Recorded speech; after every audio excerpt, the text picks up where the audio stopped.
Hello! Happy holidays, historical drinkers. Welcome to this week's episode on the Tom and Jerry cocktail. Who were Tom and Jerry?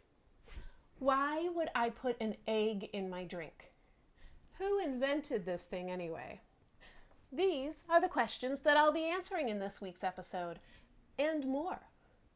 If you like this kind of content, this booze-soaked history, then go ahead and smash that subscribe button below. Thank you. Let's get started on our drink. So the Tom and Jerry, to start off with, we actually need to make a batter of sorts. I've taken 3 eggs and I've separated them. So I have the yolks in one bowl here. And then I have the whites in this big bowl. I am going to whip these whites until they're thick. And this is an essential step. I had to put in quite a bit of work to figure out this cocktail since I had only drank it before. I'd never made it. And there's not actually a ton of detailed information out there from the professionals on how to make it. So I had to play around quite a bit. And I stumbled across an article that talked about the importance of really beating these egg whites until they're stiff, super stiff. And this is critical. So let's do it.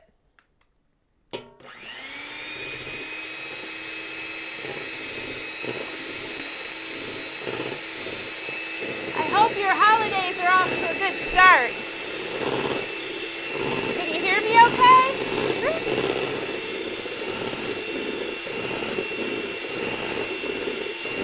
I'm in my living room right now. I've never used a hand blender in my living room before. Okay, they're getting pretty good and frothy. I don't know if you can see.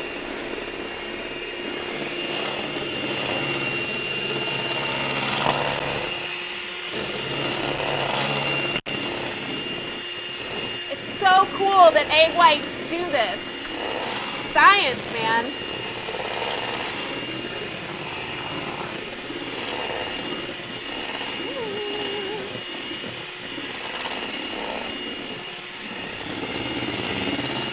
Okay, we're almost there.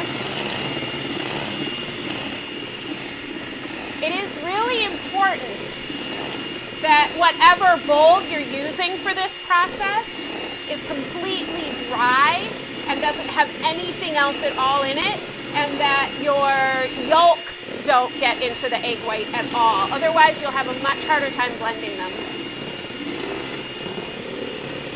Oh yeah, they're getting thick.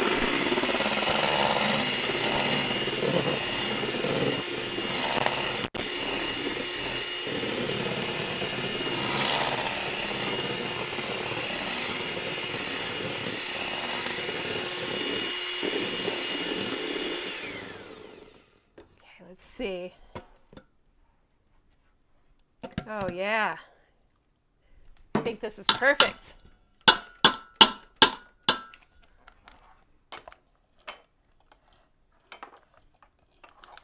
Okay, so there's the egg whites. I'm just going to set them right back over here for just a minute while I prepare the rest. So now I've got my 3 egg yolks. To these egg yolks, I'm going to add 1/4 ounce of Jamaican rum.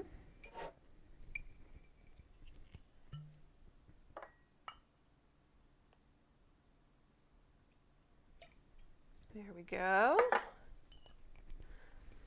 And 1/8 teaspoon of cinnamon.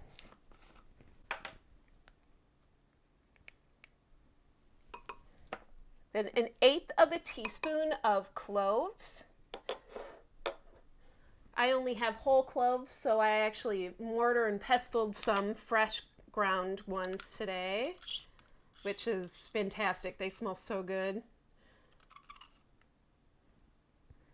I use this less expensive cinnamon, even though it's not as good. If you can get a higher quality cinnamon. It smells great, it tastes better, or even if you want to mortar and pestle some fresh cinnamon, that's better. I use a ton of cinnamon, so I just buy these big, inexpensive things of it. Okay, and a 1/4 teaspoon of nutmeg. And again, if you do this fresh, then it'll be even better. Okay, and now a 1/2 cup of sugar. The original recipe, or I don't know if it's the original recipe, but the first recipe that I believe is written down calls for a ton of sugar. A ton. This recipe cuts way, way, way back on it. I mean, I love sugar as much as the next guy, probably maybe a little more, but I tried making it with a higher quantity of sugar, and it was not right. Okay, so I'm mixing all of this up. I don't want to over mix it. I'm just making sure that everything is kind of evenly mixed together. Okay, there we go. It's nice and all incorporated.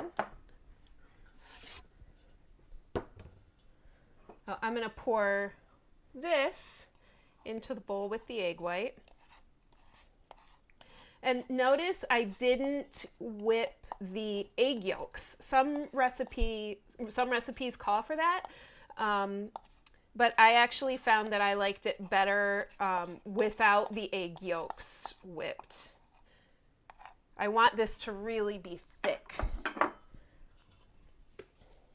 Okay, and I'm going to stir this together. I don't want to overmix this. I don't want there to be clumps of egg white. I want the egg white to be all nice and incorporated throughout.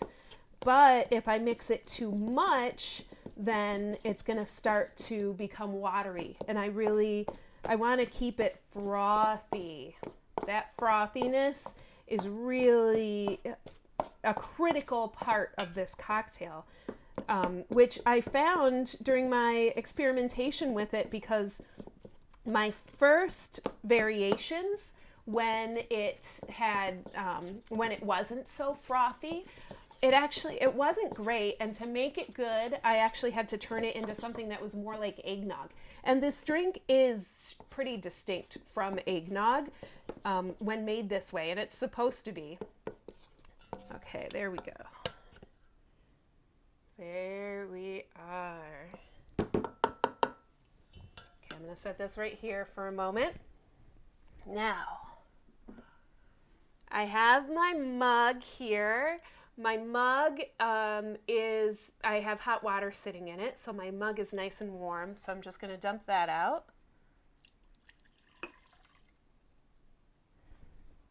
Now the first thing I want to do is put about 1/3 cup of this mix in here.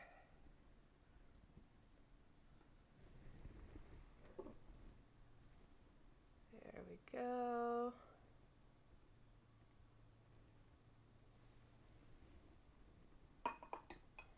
Okay, now to this 1/3 cup of mix, I'm going to add 3/4 ounce of rum.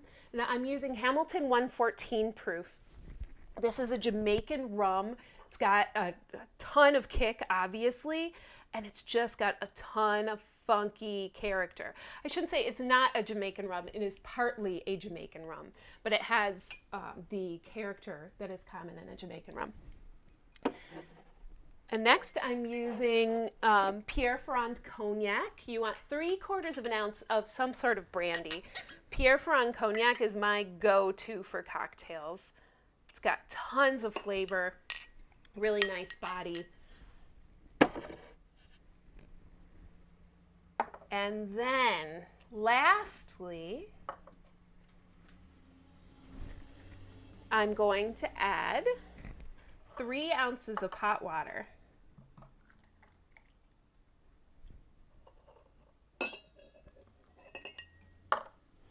Now really, once you've made it once, you'll know how full the hot water makes your glass, so you can just pour the hot water right in to the appropriate level and not have to mess with measuring out boiling hot water. And there it is. There's our drink. Now, I forgot to bring my spoon from the kitchen, but you do want to serve this with a spoon, and you don't want to mix it together. You want to leave it layered just like it is. You can see that our batter floated to the top.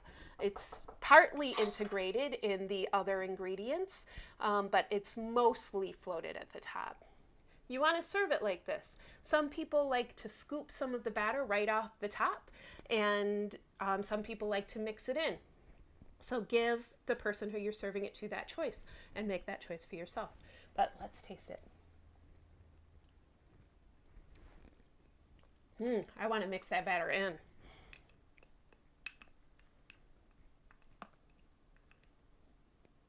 How's the batter actually? Oh my goodness. That batter is so good. All right.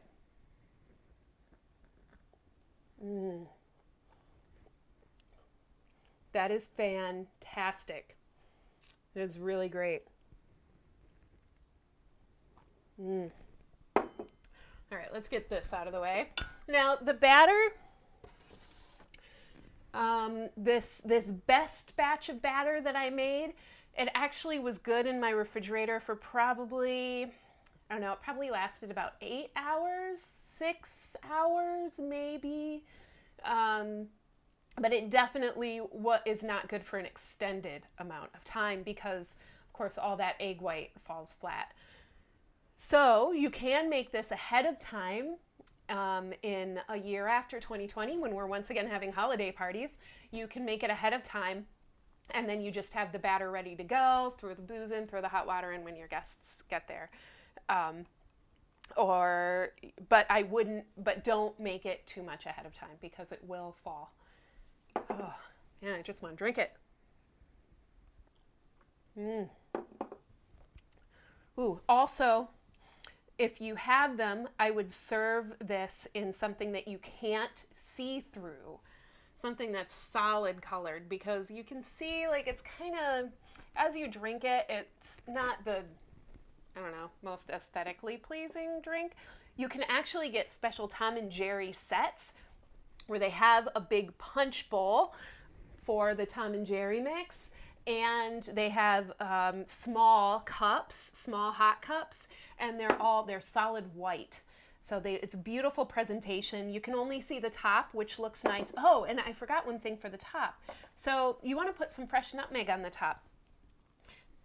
I have a nutmeg, but I can't find my nutmeg grater.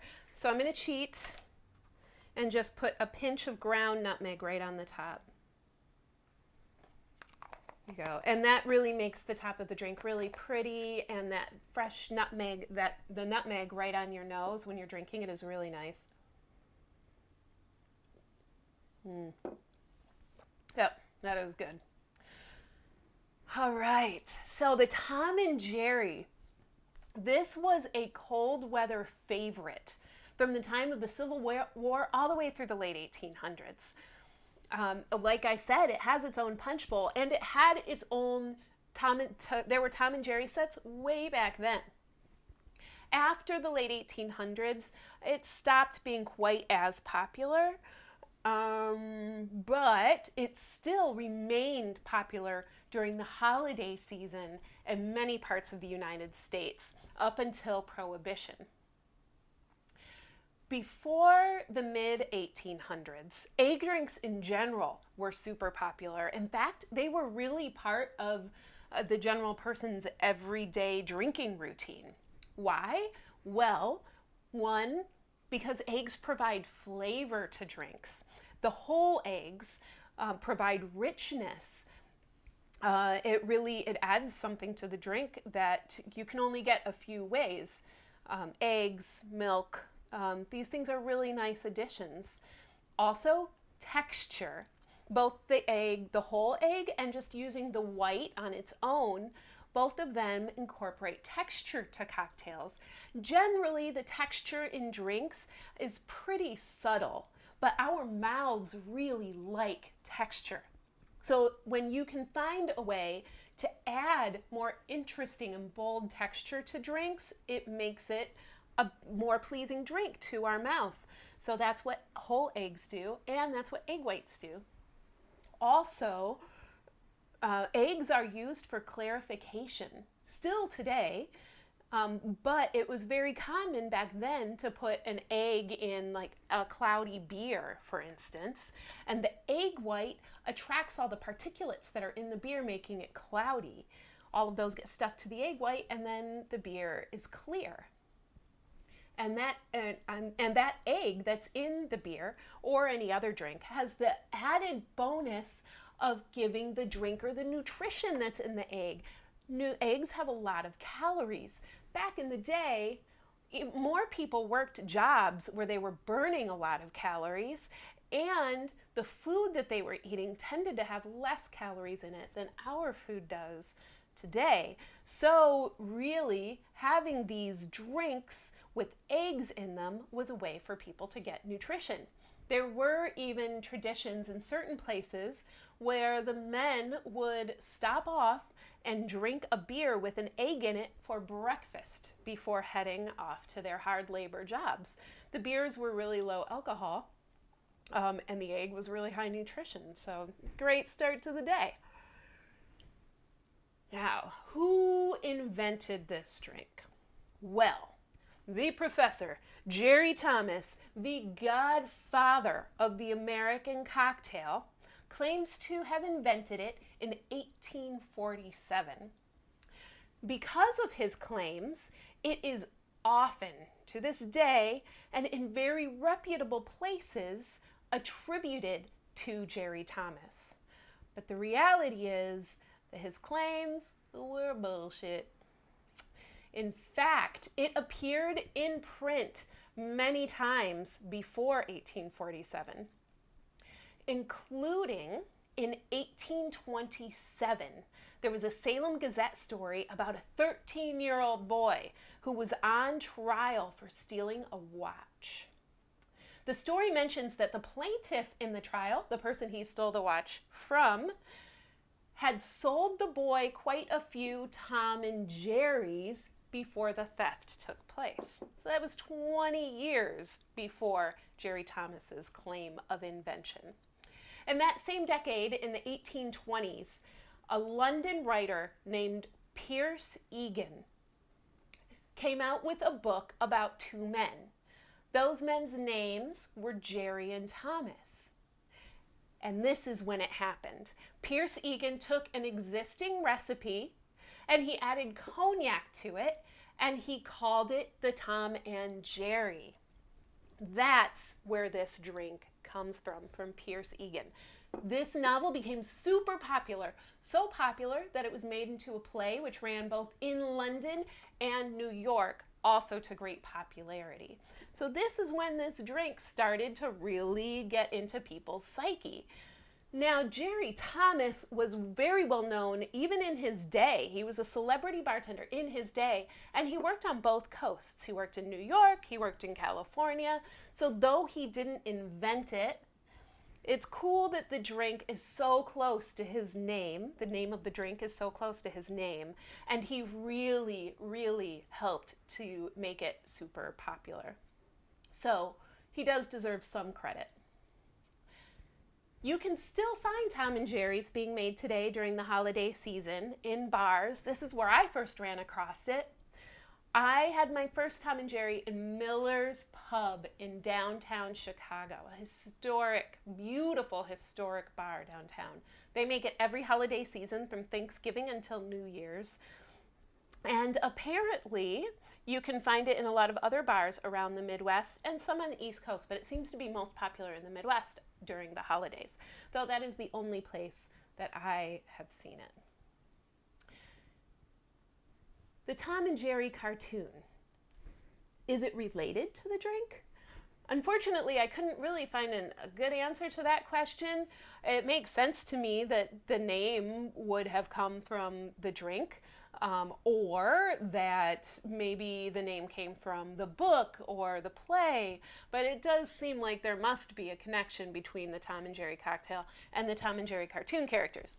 Even though I couldn't find a good answer to that question, what I did find was a great Tom and Jerry cartoon called Drunk Tom. I will put the link below. I recommend that you enjoy the experience of making your Tom and Jerry, and then sit down in front of YouTube and watch Drunk Tom. Cheers. Whew. So, I know you've all been waiting. Last week, I announced a giveaway of a super cool prize. Ooh, last week was a weird week. If you're not a regular viewer, I had to put my kitty cat of 20 years to sleep on Friday. And I was just in a haze. I didn't do a great job with the videos. And this prize that I wanted to do a raffle for to give away really means a lot to me. I appreciate the support that I've gotten from everybody over the past year, and it's kind of a thank you. And I think it's a really cool prize. So I'm going to extend the entry for one more week. So here's what it is. It's this bottle of Angel's Envy bourbon. This is a special blend. It's one of their Art of Blending series that was made for the Pacific Hideaway, which I was working for up until just a couple days ago. And it's really delicious. And I had it engraved, so it says Historically Drinking Family 2020. Then there's an Angel's Envy mixing glass. This Angel's Envy tasting glass set. A little Angel's Envy notebook, a lapel pin, some nice vinyl stickers. And because if you've got a mixing glass, you obviously need some tools to go with it. So I have this beginner's mixology toolkit. So there's a little stir spoon, a little jigger, everything you need to kind of get started if you don't have that stuff. So to be entered in the drawing to win this, all you need to do is comment on this video. And I will hold the drawing next Friday and announce the winner at the end of next Friday's episode. There you go. As always, I do accept tips on Venmo. That's at SarahLM-Mengoni. Although your presence here is what means the most to me. So thank you so much for watching. If you liked this video, please hit that subscribe button down below. And I'll see you next week. All right? Happy holidays.